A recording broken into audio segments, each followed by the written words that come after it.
phase out or something. And like I moved my audio around, and then I realized that I'd cut like 2 seconds of my audio out, which meant that I was always 2 seconds ahead of you. And I didn't realize that until like I was almost done. And I was like, "Fuck!" I was like, "You're kidding me." So that was nice. That's was terrible.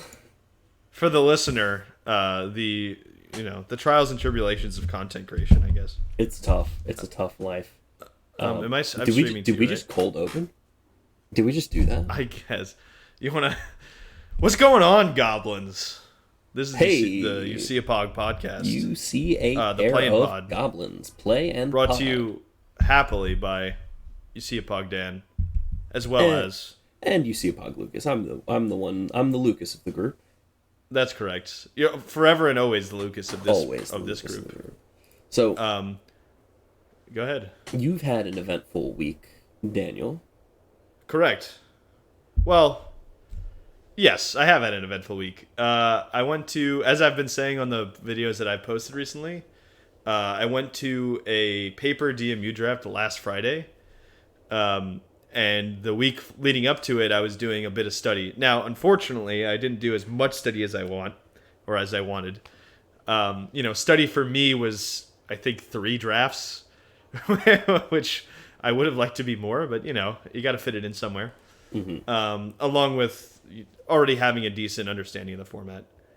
But I think we're going to go over those drafts today, as well as the paper draft that happened on Friday. And there's a secret twist that happened in the Friday draft, which you have to wait to hear, listener, to the end of the podcast. Not actually to the end of the podcast, probably somewhere towards the middle. Yeah, but that makes it even more difficult to skip to. You can't just go to the end. Yeah. It's going to be somewhere in the middle. There's going to be no timestamps.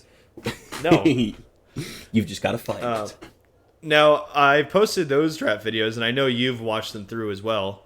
And so from an outside perspective, what, without getting my input during the draft, you got to see as like a objective observer. And then also the podcast that's being posted today, taken last week, was a draft that we did together.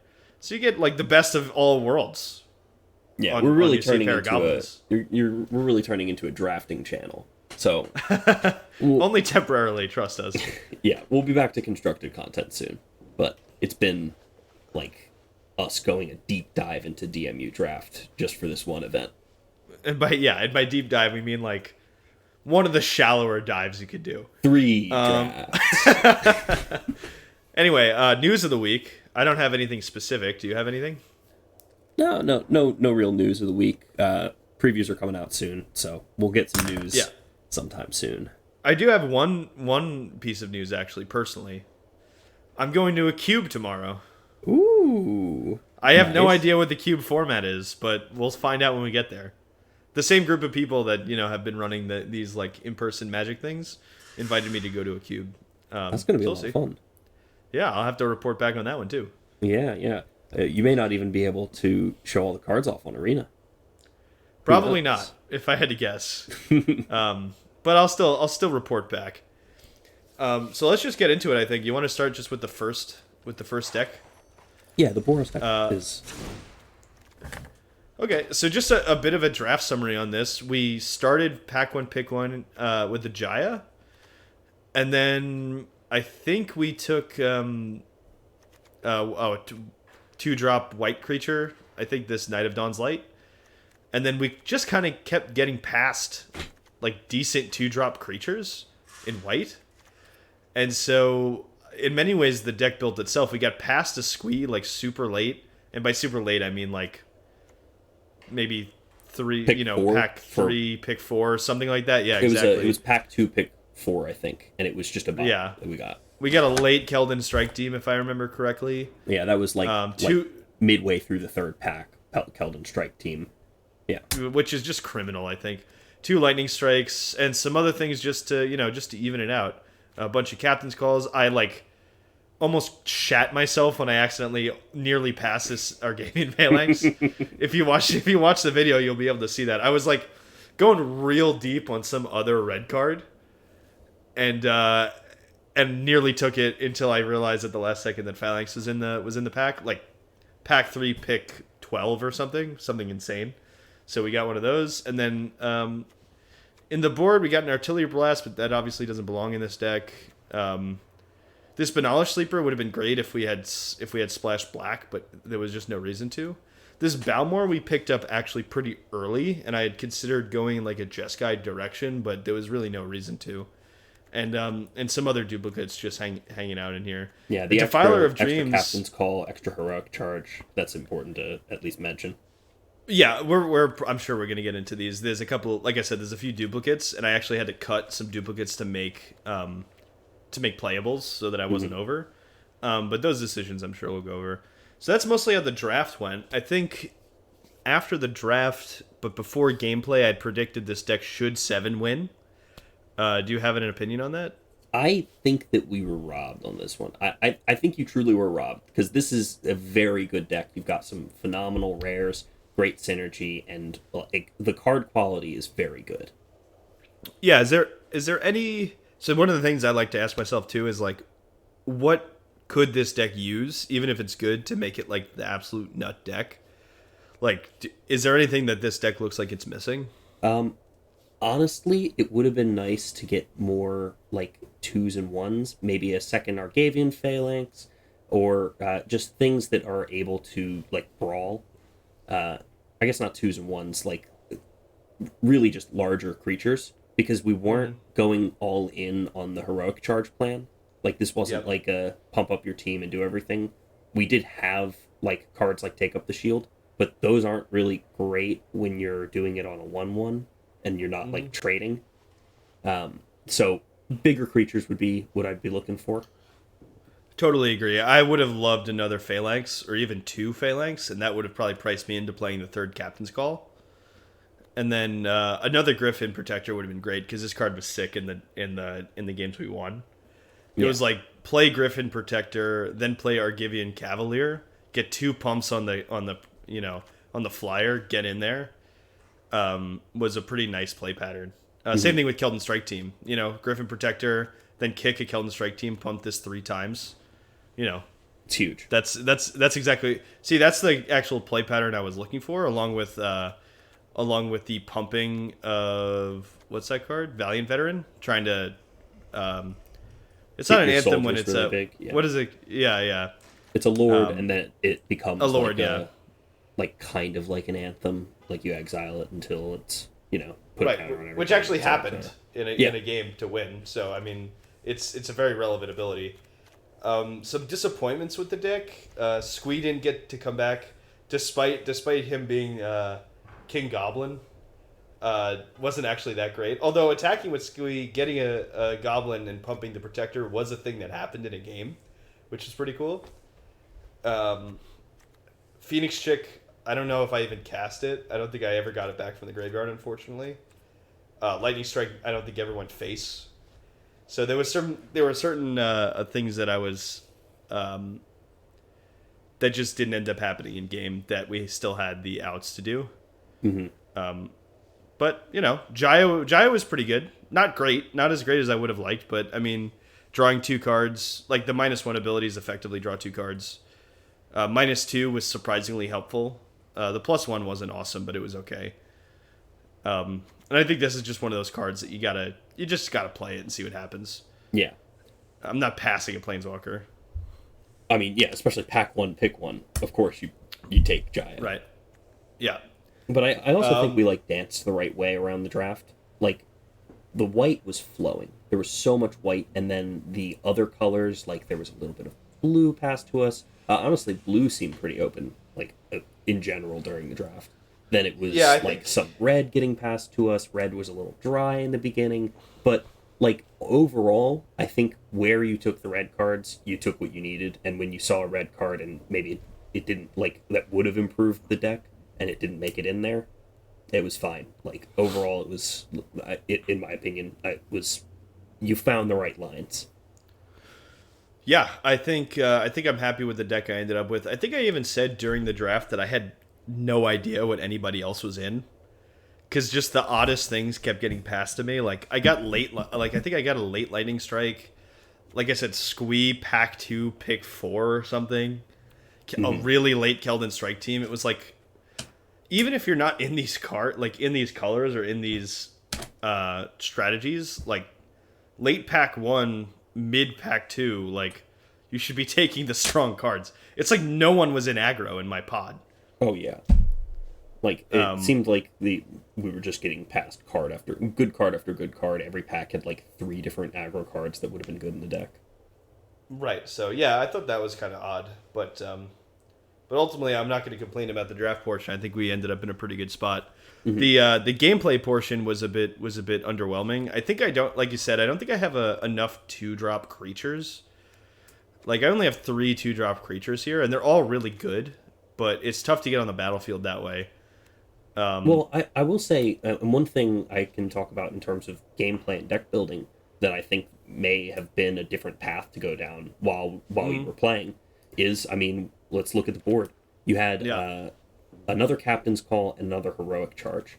Now, those are relatively late plays, and we're pretty glutted on 4s. Like, there's a lot of 4s in this. That's exactly what I was worried about. The thing that I would really consider is if you have 2 Heroic Charges in your deck, you're bound to draw one of them during the draft. That's not like a hard sell. And if the idea is that is the thing that ends the game, then Captain's Call is just a force multiplier on that. So if you're playing 3 Captain's Calls, you're able to get 6 people out. Then you have 2 Heroic Charges to be basically like an overcome to like get across the finish line. And also Valiant Veteran, the 2-mana Lord for those soldiers. I think it's totally reasonable to board those in and maybe take out some of the, like, maybe a Flowstone infusion, maybe a take up the shield. Yeah. Because I mean, definitely see that. The interaction was useful, but there were tons of times where you were sitting in hand with a take up the shield and no valuable creature to either protect or nothing to make it trade with anything. Totally agree with that. My concern was that obviously Captain's Call, Heroic Charge are going to be like turn 4, turn 5 plays.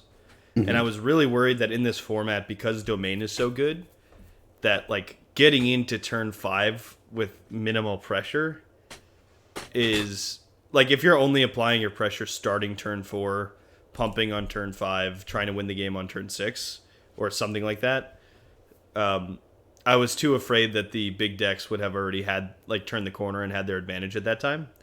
But I think you're right that there's enough stumbling and nonsense to go on in this format that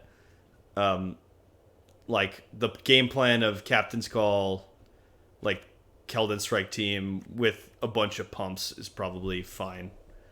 Yeah, and not only that, you wouldn't be cutting pressure, like early pressure from the deck in order to fit it in. You were cutting like interaction that wasn't doing much. Like the Flowstone infusions they showed up and they were able to kill things, but there were 2 times during like a last match where you ended up like 2-for-1ing yourself by having to do Flowstone infusion plus like Lightning Strike or something.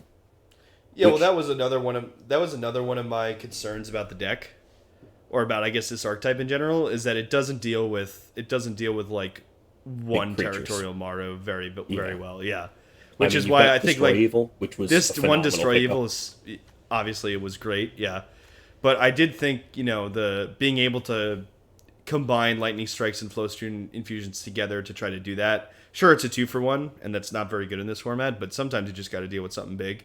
Yeah. And Red-White's not known for that. But I agree. I think Flowstone... I've come down a little bit on Flowstone infusion, even though I still think it's good. And I'm definitely lower on Take Up the Shield in this kind of deck. Like, this is almost a better card for the deck that we drafted together on the podcast, where you're just like, you got big stuff, and you're like, you know what? Either I'm going to close the game with this giant thing and prevent it from being killed, or I'm going to turn the corner by giving my 7/7 lifelink. Yeah, it's not really an aggro card. There's like 3 different Boros decks that you can build. Really, like there's so many different like variations of this style of white deck. If we were in something that was more heavy on enlist creatures and was able to make large attackers, then Take Up the Shield is basically a built-in 2-for-1 for your deck. You give Indestructible, get a +1/+1 counter, kill one of their creatures, and they're like, that's a game-ending card. But the only card that we got that works really well with it are Argavian Cavalier and Argavian Phalanx. All of the others are like kind of meh, maybe Tori, but the rest of them are my- you don't want to take up the shield on it. Sure, I was thinking of using Take Up the Shield as protection for something like this Valiant veteran, just because it was going to be so good in the deck. That's kind of how I justified it. It was more removal. Removal, like counter removal spell. Yeah, That's counter still- target removal spell. Yeah, but it's just not the speed that that's this not the deck wants ceiling to of the play card, at. though. The ceiling of the card is way higher than that. But we were playing it as something that was like just passable Yeah, agreed. because and that's I what think fit into our plan. despite even those like deck building mishaps, I still think this deck 4-3. This deck went 4-3 for those of you who didn't see the video. In Best of One, and I still think that was the lower end of the range for this deck. I think this deck was easily 5 or 6 wins, and then probably could have pushed 7 wins if I got the right matchups. All right, you want to move on to the next one? Yeah. Well, one question real quick. Was Sure. this the one was the last deck the one with the double striking Mara, or was that the Domain Soup one? Yeah, no, this is the Domain Soup deck. Okay, then we'll talk about it then. Spoilers, Lucas. Yeah. Okay, Domain Soup. Domain Soup. This was a very difficult draft for me. I feel like I was getting past a lot of. I mean, I'll go over the deck tech in a minute, but I feel like I was getting past a lot of the good domain cards, but not really good strategy. So I believe this deck started with a Thran Portal, which was weird, but I mean, it's a land. I said in the video at the time that I sort of saw this as like taking Fabled Passage early in the Arena Cube, which is something that I do kind of often. I'll take a third or fourth pick Fabled Passage just because it's going to go in every deck you play. This And was it's gonna the pack one, probably pick be- one, right? Yeah, this is Thran Portal was pack one, pick one. And then frankly, I can't. Oh, I think I took Tribute to Urborg next, and then Destroy Evil after that in a really difficult pack where I could have either taken Destroy Evil or or one of the 2-mana 2/2 Knights that pumps itself with the first strike that we had in the last deck. Yes, And that was part of it the was- choice. Yeah.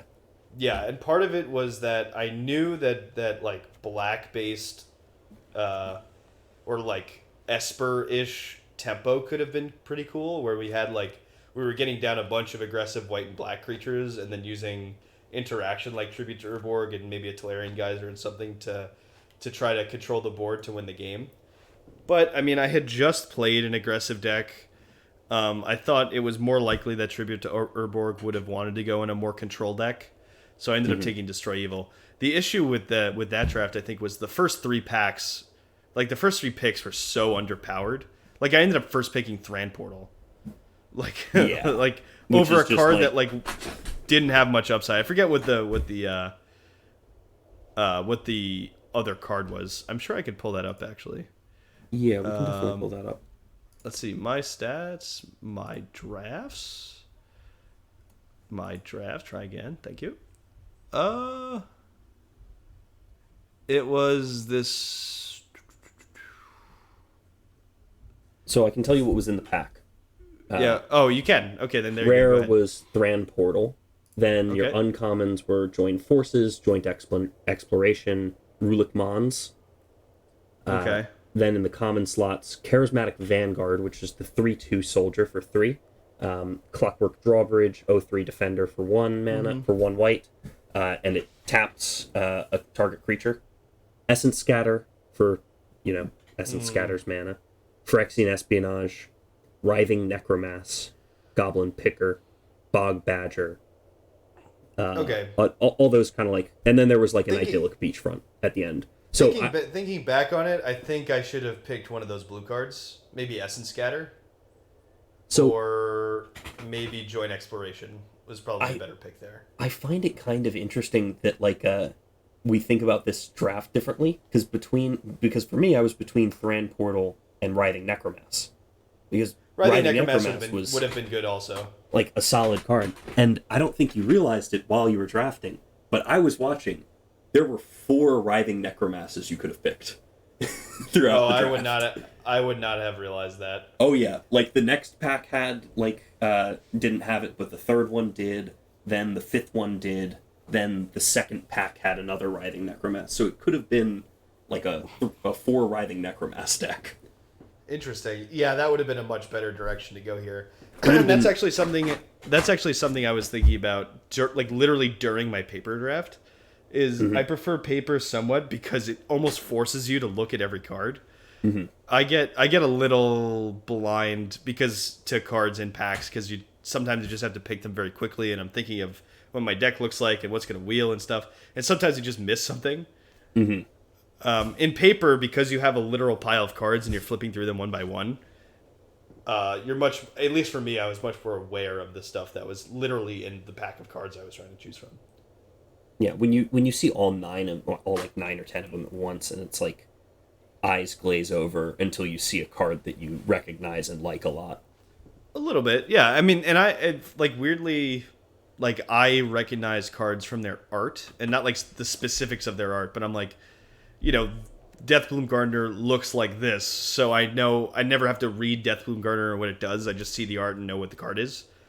But for certain cards with like Shieldred Restoration, where like the art from a distance isn't really legible or something, it can be hard to identify exactly what card is which is definitely something that I should just work on. I should just read the cards, honestly. That does tell you what the card does, by the way. Thanks. Yeah, I do realize that now. So okay, maybe I missed an interesting black graveyard deck then. But other than that, I mean, I think what had opened my eyes to commit me to Domain here was I got past like a 7th pick or 8th pick Jodas Codex. And I'm like, okay, Jodas Codex is like probably pick oneable. You could probably first pick a Jodas Codex and be pretty happy. It's a solid card. So seeing it, especially in Domain, and I already had the Thran Portal, and I knew I already wanted to be a control deck by picking up Tribute to Urborg and Destroy Evil. So I'm like, a control Domain deck with Jodas Codex as its engine is a good place to be. And the Codex went pick 6, pack 1 or something. And so I thought like no one else was in Domain yet. And so I sent it, And so I got like an inscribed tablet shortly after. Tolarian Geyser was passed to me like pack 2, pick 3 or 4 or something. And then did I open the Herd Migration? Yes, you did. This was honestly I think you may have been like past it in the 2nd pack or in the 3rd pack. I think you may have been like pick 2 or something. Let me double check. I got very lucky with this Herd Migration. If I didn't get this card, this deck was completely unplayable probably. But so anyway, I think this deck went 1-2. Yeah, and it was lost a three game event. Yeah, this was a best of 3 deck. It lost to what I would consider the best Amir deck I've ever seen. I don't know if you agree with that, Lucas. Oh yeah, that Dimir deck was insane. That was it had it every single time. Yeah. Whoever was doing that did a very good job. I think it might have been somebody else in the pod because like with the Definitely amount of time like that the queuing took. Also saw one of those riding necromasses, and I was just thinking to myself, is that the one from the pack earlier? That would have been brutal if that were the case. I should probably check that, especially now that I'm recording, or if I'm recording a draft. If I just like pull up the, whoever's in the draft, I'll get to know if I ever play anybody in the pod. Yeah. Yeah, that guy had a bonkers deck, and then I beat game 2 was against a much lower powered Dimir tempo deck with like a lot of more filler cards that conceded game 2. I won game 1, I boarded, and they conceded game 2. So either they had to go home or they were so pissed at playing Domain that I think they couldn't take it anymore. Just such an insane curve that one game where you basically just like curved all the way up to Herd Migration, dropped it on them, and they didn't have any pressure and were just going to die. Yep.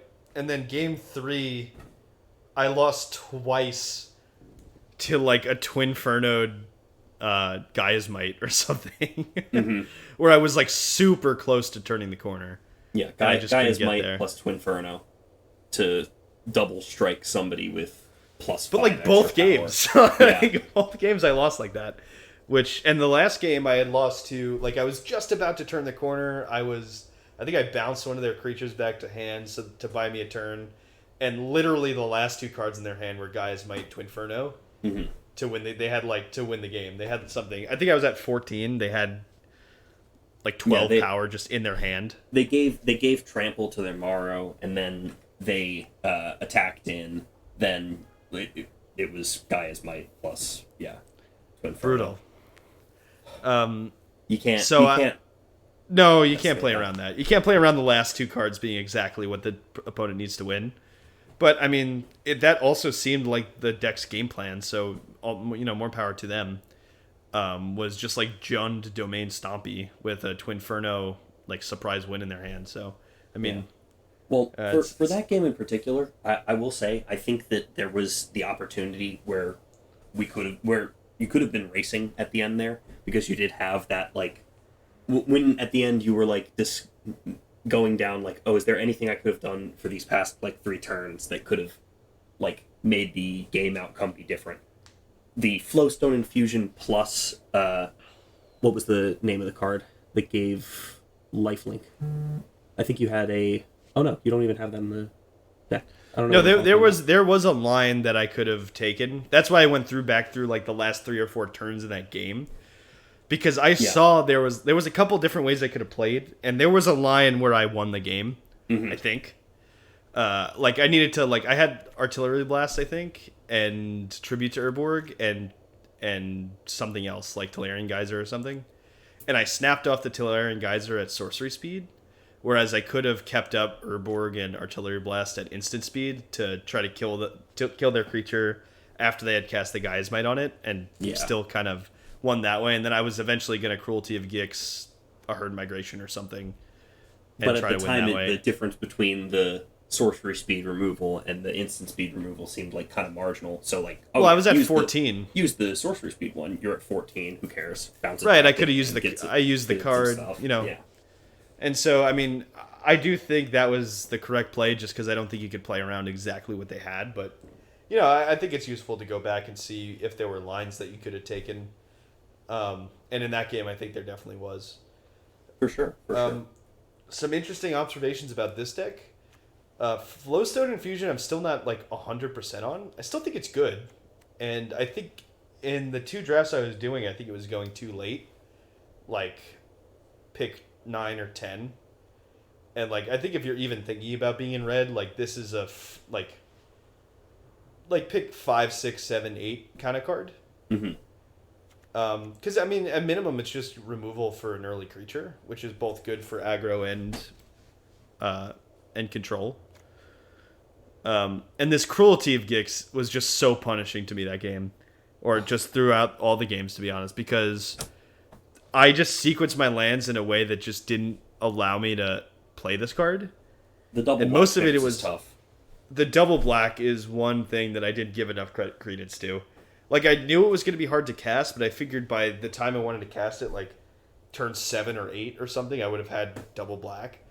And I just didn't, because I needed to probably think about that earlier in the game in order to get... But there was, like, such great fixing in this. You had the Deathbloom Gardener, you had the Inscribed Tablet, you had 4 different 2-color lands, plus a Crystal Grotto and Thran Portal. You could play all these cards, and you never really ran into mana trouble, except for the double black Pip, which is just, honestly, it's like bad luck, in my opinion. That and I think game 3 of the Dimir matchup, I very nearly had the chance to win, but I needed 2 red sources to Twinferno a Lightning Strike. Oh yeah, yep. And one of the red sources was Thran Portal, and it was gonna kill me. Yep. I had miscalculated and didn't I thought Thran Portal didn't ping you if you tapped it for colorless, like how the Pain Lands worked. Mm-hmm. And I took a bunch of damage when I didn't have to, and then left myself at 1 and just lost. And I was so mad. I was so mad because that was entirely my fault and entirely preventable. And I would have been able to like still eke out the game and maybe win against like this busted Dimir deck, because I had all the interaction. I was killing stuff. I was slamming. I was drawing cards. You were there. You could have turned the corner there, but it was super close. Yeah.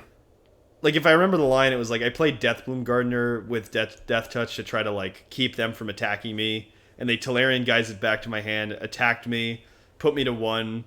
I was gonna Twinferno and then play another Twinferno, play removal, maybe play a Snare Spinner or something. Have one blocker to make sure you were stable, and then but no, that blocker would have traded, but no. Right, but that's how it goes sometimes. Those games are super close. Yeah. As for the deck, one thing that was kind of a problem with the way that we were like the way that you were dodging and weaving through the draft, some of the like card quality suffered. Having 2 Snare Spinners in the deck, that's tough. This was one of those times. That and this is one of those times when like, this is what I was saying before. I got all the great domain interaction in my opinion. Like I got like 2 Artillery Blast, Tribute to Urborg, Lightning Strike, Twinferno to go off with any of these things. Mm-hmm. Vine Wall to buy me time and lands. Like Destroy Evil. Like all my 2-drops are awesome removal spells. Awesome interaction. The problem is, I wanted to stay alive, and I was playing like 5 creature domain stompy with no stomp. There was like no stompy in there. So at some point it became like, all right, I guess the game plan is survive until we play Herd Migration and hope we win. Which, to be fair, I think this deck tries to do. It's just it's not playing a ton of haymakers, which I think this format's kind of about. Especially if you're going to be domain. If there were like maybe like some less of the like early stuff and more of the late stuff, like having Twinferno in the deck, if that Twinferno was instead another like Herd Migration, like if that Twinferno was our own Morrow instead, that would be. I was just thinking that different game. This deck needed a Morrow or like it didn't really want to play this Shalai's Acolyte, to be honest. Mm-hmm. I mean, Shalai's Acolyte just had to be there. That's the problem. Exactly. There was too many cards in this deck that just had to be there. Vodacy Scavenger, I straight up didn't want to play, but I needed something on 3 that was going to give me a little bit of card selection. Like, there was just a bunch of cards in this deck that just had to be there just to keep me alive, and not enough cards to actually win the game. Even though, like I said, actually in the draft, I think I mentioned all of this. I said, I don't have a bunch of creatures, but, if you're going to have a game plan that revolves around survive and then play this card, Herd Migration and Tolarian Terror are decent cards to do that with. Yeah, they're good ones to survive and play. Right. Keep the board clear, play these cards, hope to win the game. And then you can buy them back with Shieldred Restoration. I mean, like, conceptually the deck is there. It's missing so many good cards that it's hard to overcome that. Yeah, for sure. Okay. Do you want to move on to the paper draft? What we were all studying for? Oh yeah. I don't think you haven't seen this actual deck yet, correct? I have not seen this actual deck. I was giving you a bit of a play-by-play, but we talked a little bit about it, but I have not seen the actual cards in here. All right. Da da da da. As I described to you, 10 dual domain. Let's go. Oh my God. Do you want to just go through it real quick? Yeah, absolutely. So this deck was actually somewhat inspired by Homeboy on game 3 in the best of 3 game during my study, where he was just domaining, double striking, Gaia's Might to win. Mm-hmm. This is actually pretty influenced by that. So we first picked a Territorial Maru. Second picked a Weatherseed Treaty, and third picked a Floriferous Vinewall. Oh, that's a start. I swear to God, I don't even remember what else was in the packs. I was like, actually, I'm sorry. I first picked Territorial Maru over the black-white rare that cares about legendary creatures and turns into zombies when they come back. That's Ratadrabic. Yeah.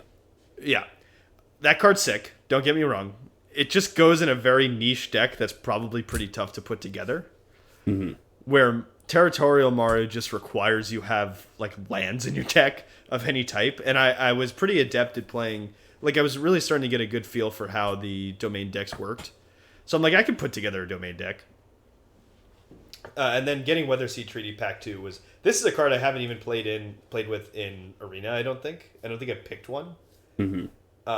Not because I didn't want to, simply because I haven't seen them. This is also just a first pickable card, and is insanely important to the domain decks. It fixes everything. Yeah, I mean, it's Like, better than Vine Wall by like a million times, and Vine Wall's even like a super playable card in this deck, so it's just basically a strict upgrade. oh yeah. Then I just kind of bobbed and weaved. I basically left pack one mono green domain, so I think I picked a Root Walla, I picked a Bite Down somewhere in there, one guy as my... I think I took an Artillery Blast pretty early, so I had like... I was basically mono green with like an Artillery Blast and maybe an Impulse. And I'm like, okay, I have a plan. I don't have anything other than a plan, though. And so pack two, I just like gobbled up as many duels as I could. I think I picked like 6 duels in pack two. And at that point, once you pick 6 duels in pack two, and you have your domain payoffs, and you have your domain lands, pack three, you just pick whatever the best card in the pack is, more or less. Yeah, Because see, you have I see you have the colors to play them. The Shadow Prophecy, the Urborg Repossession, like all of these like really value cards that you can you can play even though you don't have any black cards in your deck yet. Yep, that's exactly right. And so like, and I think I was a little thin for creatures at the time too, because like I think I had this Morrow, the Weatherseed Treaty, and the Root Walla, and then a bunch of pump spells. So guys, the Bite Down, like a bunch of interaction. And I'm like, okay, once again, I'm Domain Stompy without the Stompy. But then I picked up this Rulik Mons fairly early. The Niall got passed to me late, pack 3. This Shoba Brawler came to me like mid pack 3, which was nuts. Which told me I was in the exact right deck, right? And then we just filled it out from there. This Coalition Sky Knight was a bit of a play, considering I knew that this Territorial Morrow was almost always going to be huge. Same thing with this Molten Monstrosity.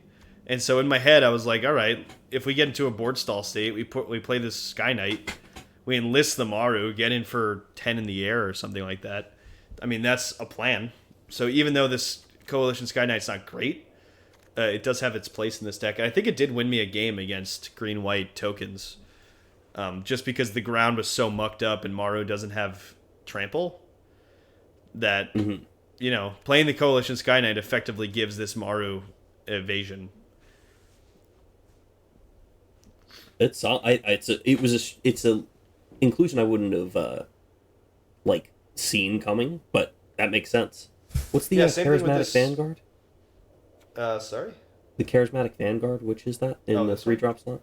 Okay, the Dwarf Soldier. And I think this was just a requirement because I had basically no 3-drops. Mm-hmm.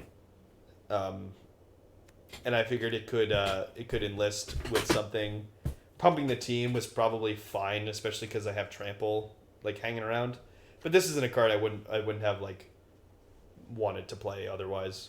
Yeah. In the board, what I didn't play, I had these blue cards for the board just in case I played against control or like impede momentum if I was playing in the mirror and I wanted to tap down like a enemy Morrow or something.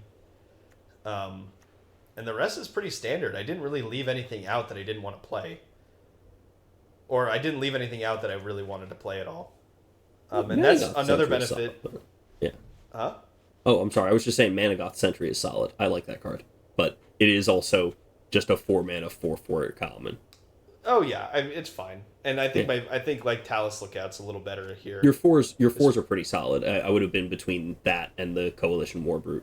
Or I think that's literally the exact Vanguard. last card. I think that's exactly the last card that I was mulling over when building the deck. Yeah, the enlist has enough but I'm like, that it's probably dude's got trample. You know, sometimes you just need that to try to close the game. So the deck went 1-1. I won 2-0 against a pretty good green-white tokens deck with King Darien and some other decent cards. And then I lost 0-2 to a Grixis Tempo deck. That was like very good, but not like totally there. Not as busted as the Dimir Tempo deck I played during the recorded draft. Mm-hmm. But still very good and a very capable player. I also think that's a metagame disadvantage of this deck. I just think the tempo deck probably beats the go big domain deck, or has an advantage against it. Yeah, But because I mean, the if games you are bounce close. a 5 mana thing that does nothing when it enters the battlefield, that's like Yeah, such a huge swing in tempo. exactly. Especially when that's the plan. Yeah, The plan is like do a couple nonsense things, turn 2-3, and then like try to get your big stuff down and try to keep slamming big stuff. But Gaia's they had a my- couple Tolarian geysers, a couple of huge tribute to Urborgs. Mm. They had electrostatic infantry was their splash, and I think Balmor was a splash for them too. Like it was a good deck. It was a real good deck. But here's the twist, audience. I went 1-1, but the guy I lost against happened to bring 4 modern decks with him to jam just with anybody who was willing to play. Ooh. And so I said, "Fuck the draft. Let's jam modern," because I've never done that before. And so he had brought Merfolk, Cabal Coffers, Niv to Light, and White Weenie. And so it took everything in my power not to pick Merfolk. But I figured that was a strategy that I could probably play elsewhere. And so I picked up Niv to Light because like most of those cards aren't legal in Arena. Even though the Niv itself is, but most of the other cards aren't. And so I'm like, and I've never played with fetch lands, and so I'm like, screw it, we're going for it. And so I jammed some Niv to Light. I lost. He picked Cabal Coffers, and I lost 0-2. But that I don't care about because I didn't know what most of the cards in the deck did, and I definitely didn't know what the plan of his deck was. But I was having fun cracking fetches, slamming Nivs. Got to play Omnath in paper. Paper Omnath? You know, that one only costs 4 mana. That's correct. And so it was a good time. I mean, it was the first time I got to play cards like that. And it was real generous of him to bring those decks and let me jam a couple of them. I mean, I wouldn't have been surprised if that deck was something like $800, $1,000 or something like that. Yeah, so getting to pilot that's like, you know, oh, do you want to take a spin in my nice car? Yeah, exactly. So I was super appreciative of that. Thoughts about it? Fetch lands are way harder than you'd ever think. Sequencing fetch lands is like the whole point. and very difficult. Gameplay is super hard when you don't know what any of the cards do. Especially for me, because I like skim what the cards do and just like fill in the blanks. And then he'd be like, that card actually doesn't do that. It does this, which is this slightly different thing. And I'm like, I should have read the entire card. So obviously gameplay leak of mine, but that's kind of what happens when you play an arena. Yeah. Like it just kind of fills in the rules for you. Yeah. Right. But it was a great time. I had a very good time. And I think I ended up with a pretty good draft deck. Yeah, that sounds great. How was the Cabal Coffers deck that you were playing against? So I didn't actually know what Cabal Coffers did, so I was just along for the ride. It's effectively a Gaia's Cradle for black.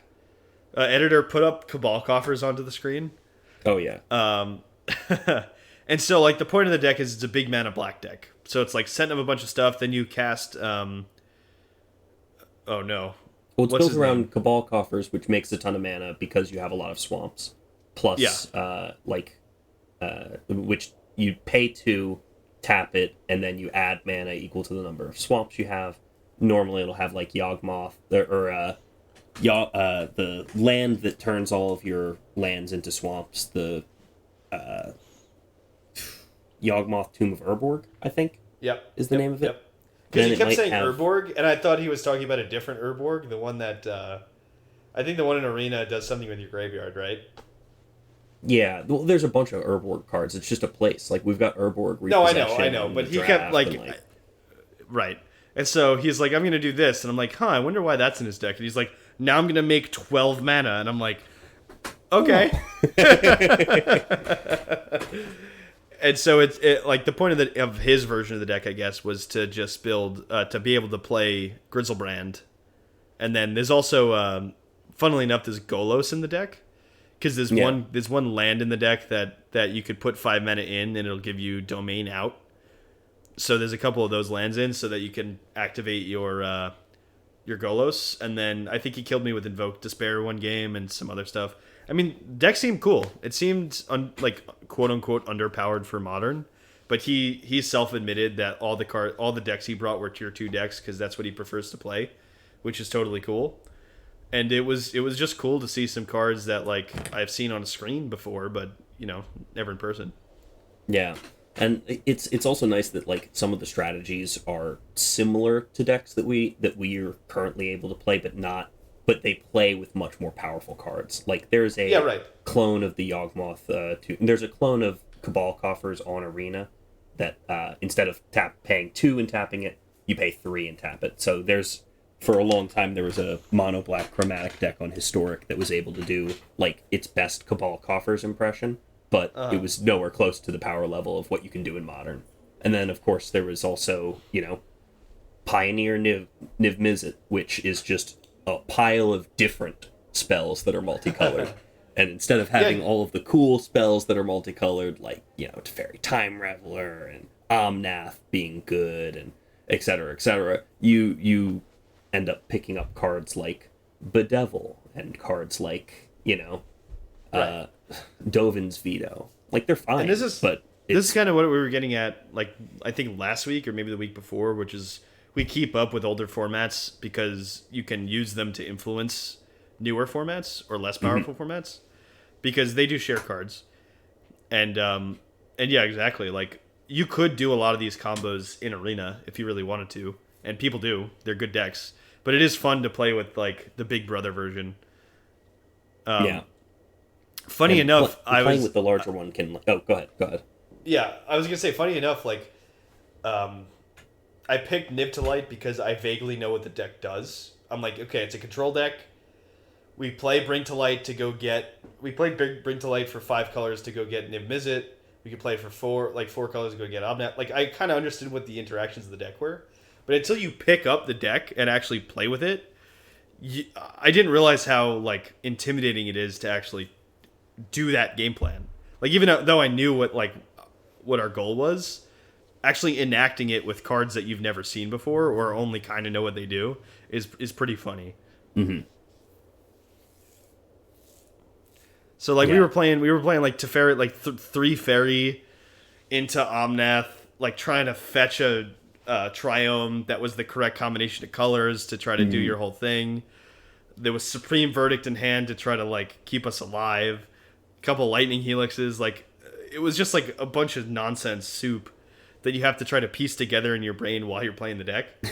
Even though I knew what the deck did, I knew what the goal was. It's still like you need to like the execution is so much more difficult. The older the format gets, the execution is just so much tougher because every card does like a lot of different things or one thing hyper efficiently, and you need to know what that one thing needs to be hyper efficient. And because every decision's super efficient, every decision matters. Yeah. So like I said, one of the hardest parts was, what land do I get when I crack a Misty Rainforest? Like, you have like 4 or 5 options. You have like 3 Triomes, a couple different shock lands, basics. Like, which one do you get? It's like, that's a non-trivial decision. And it's not something we have to deal with. Like, we deal with land sequencing a bunch in Arena, but we don't deal with that. How was the shuffling that had to go with that? Terrible. I freaking hated it. Oh. And that was another thing. Like, man, like, luckily he was he's a real nice guy. We were just playing casually, so like he didn't really give a shit how much like about cutting my deck afterwards or like how much I really shuffled or anything. But even like finding the land, getting it, putting it on the battlefield, mass shuffling 3 times. And trying to keep the board state in my head and calculate and not waste his time, it's like a lot to deal with. It's a lot of sensory overload to some extent. Mm-hmm. Now, granted, it was the first time I played that deck, so there was a lot of shortcuts that I didn't have in my brain because I hadn't practiced it. Mm-hmm. But still, I mean, just from a bystander standpoint, like I said, I knew what was mostly in the deck. I knew what the deck's plan was, and even then, it was very overwhelming. But a ton of fun. I'm totally happy that I was able to take part. Yeah, I mean that that sounds like a great time, honestly. Yeah, we'll see if this guy comes to the cube tomorrow. I'm guessing it's the same sort of group. I don't know, like it's a rotating cast, but we'll see. I'll have to say hi. And For sure. I didn't show the podcast to anybody there. I don't know if that I should be pat on the back for that or the total opposite. But I wasn't that guy, so we're trying to build our brand first. They're gonna hear about us Organically. naturally, and they'll be like, "Wait a second, aren't you Dan from UC a Pair of Goblins?" It's like, Oh, I didn't want to be Oh. bragging to you guys. so you've heard of me. Yeah, it does No. kind of come off as bad. So I mean, like, feel free to. I would but never. Don't. I would But never. you don't need to evangelize the pod out But there. as soon as somebody's like, "Hey, anybody know of any good Magic podcast?" Boom, you see me flying in from across the room. You know I'm shilling for that Kool-Aid Man yeah. style. Honestly, All right. if people were demanding actual podcasts, and you can put this in the comments if you actually do want this, we're thinking about syndicating to past YouTube, possibly even going out to podcast players. So sound off in the comments if you're Hell interested. yeah! Throw your preferred podcast app in the comments, Oh yeah, and And we'll make just, sure like- it's on that one and none of the others. and none of the other ones. As an aside, this episode brought to you by Google Play Podcasts. No. You had something that you wanted to bring up, right? This is the end of my limited spiel. Yeah. Well, we are like You don't have to have. Oh, are we? Yeah. This has been had no 52 idea. minutes. 53 Okay, minutes. great. This has been You See a Pair of Goblins. This has been You See a Pair of Goblins. The play and pod. Potting. Mostly just and- pod this time, actually. Potting and playing. Actually, Both. Oh, well, hold on. Do you want to play the historic game? Which, oh yeah, let me. Our world renowned. Is it legal or is it not legal? I forget. We always forget which one. Which of these cards is illegal in historic? I've got a little bit of a twist for it for you. This one Oh, is you're gonna going give it to be- me this time. Okay, I'm ready. Oh yeah, this time I'm giving it to you. I'm ready. But this is a Please do. special edition where we're not going to guess which one is not on Arena. We're going to guess which one is on Arena. So Okay, you're great. I'm going to present you 4 options, and you're going to tell me which one is on Arena. I'm ready. So, a little fun fact about Arena is that there is only one Mirren sword on Arena. Only one. Oh yeah. Yeah. Oh, God. So it could be any of the Mirren swords, but I'm going to give you 4 options, and I'll tell you what they do. And you can tell me which one it is. They all have basically the same idea. It's a 3-mana equipment artifact that you can equip for 2. And they usually give... They all have Yeah. 2 protections, right? And they all do 2 things of that color's identity, right? Yep, exactly. Okay. I think I know which one's on Arena, but go ahead. Okay, so your first option is Sword of Sinew and Steel. So this is the black-red one. Whenever I don't a think it's quick that creature deals combat damage to a player, destroy up to 1 target planeswalker and up to 1 target artifact. I don't think it's that one because that one would be like borderline playable. Okay. And then next one. The next one is Sword of Body and Mind. Equipped creature gets +2/+2, has protection from green and blue. Whenever equipped creature deals combat damage to a player, you put a 2/2 wolf creature token onto the battlefield, and that player puts the top 10 cards of his or her library in the graveyard. So you think get a it's this 2/2 one. and you mill 10. Keep going. Okay. Sword of Feast and Famine. Same text. This is the It black might have been this green one. version. Go ahead. Let's keep going. This is the Yeah, black yeah, green yeah. version. And when it deals combat damage, that player discards a card, and you untap all the lands you control. Okay. So that's the Go ahead, green-black yeah. one. Now the red-blue one. This is Sword of Fire and Ice. When it has the +2/+2 text, protection from red and blue, And when you deal damage, Sword of Fire and Ice deals 2 damage to a target creature or player, and you draw a card. Uh-huh. Okay, so let me read that back. So this is Sinew and Steel, black and red. Yeah. It's not that one. Okay. Then there's Body and Mind, blue and green. It might be this one. Or the third one. I don't think it's the fourth one either. Okay. Okay, let me go into my Mind Palace a little bit. If I remember correctly, everybody was complaining about the fact they added the worst sword to Arena. Which, in my head, feels like Sword 3. Which one was that one again? The name? Sword of Feast and Famine. Feast and Famine, right. And, like, I recognize that name on Arena more. But for whatever reason, in my head, I thought the mill one was... I thought the one that mills cards was in Arena. Okay. And what was the effect on Feast and Famine? Feast and Famine is, whenever equipped creature deals combat damage to a player, that player discards a card, and you untap all lands you control. Yeah. Discards a card and you untap lands, and then the other one is you make a wolf and target player mills 10, right? Mm-hmm. Oh. I think it's the Sword of Feast and Famine. Is that your final answer? Yeah, it is. You are incorrect. It was Fuck! the Sword of Body and Mind. I knew it. I knew it was the what mill you one. know Feast and Famine from. The Sword of Feast and Famine was a busted card in Modern because you could... I think it was part of Cawblade, where you equip the sword and then you swing in, you hit, untap all your lands, and do a ton of stuff. I just figured... So my theory here was that, like, 5 mana to then have to get in with a creature just to untap all your lands, like, isn't that great in an Arena environment. Which is why I thought people were complaining that was the worst one. Unfortunately for me, I do kind of remember that the mill effect one was the one on Arena.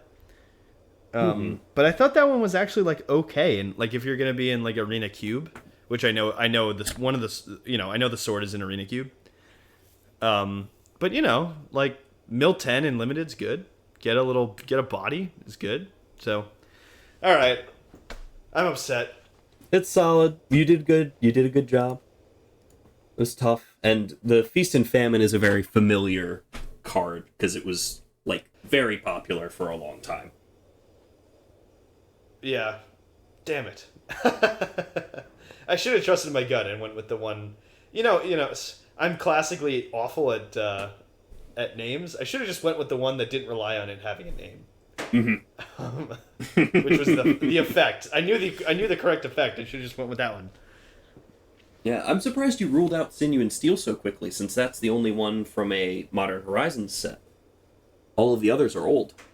Oh, I didn't know that. I feel like that card is actually pretty good. Yeah, it's solid.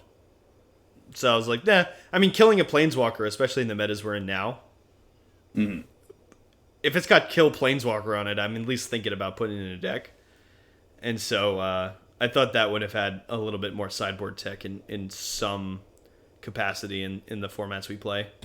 Yeah, unfortunately, yeah, just hasn't come about. Not on Okay. Yeah.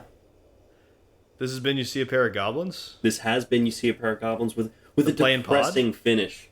2 wins for Lucas. The first ever L. The first ever L in the guessing historic game. We'll bounce back, fellas. Don't worry. I'll try my best. You See a Pog, Lucas. All right, and that's editor the editor cut. Cut. Cut. Cut.